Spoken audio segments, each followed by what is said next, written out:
বেগম জিয়ার কপাল কত ভালো, রাজারি সাহেব জানাজার মধ্যে গেল, শায়েখ আহমদুল্লাহ গেল, মামুনুল হক সাহেব গেল, যারা আমার দেশের প্রথম সারির উলামা। আবার আজারি সাহেব এবং মামুনুল হক সাহেব কফিনটারেও কাদের মধ্যে নিছে।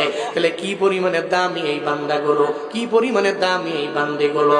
মনে রাখবারে বাবা, একটা মানুষের জীবনে এটাই তো সফলতা।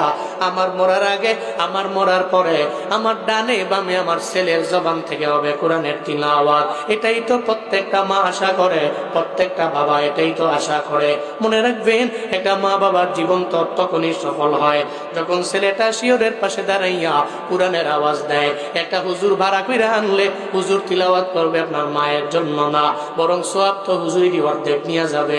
কিন্তু আপনি এমন সন্তান, আপনি যদি মায়ের পাশে গিয়া দাঁড়াইয়া আপনি যদি পড়েন সূরাত ইয়াসিন, যদি সূরা রহমানের তিলাওয়াত যদি আপনি দিতে পারেন রে বাপ, আপনার মায়ের পাশে দাঁড়াইয়া আপনার তিলাওয়াতের কারণে আপনার মা কালেমা পড়ে মরণ হবে, আপনার মায়ের কবর জান্নাতের বাগান হবে।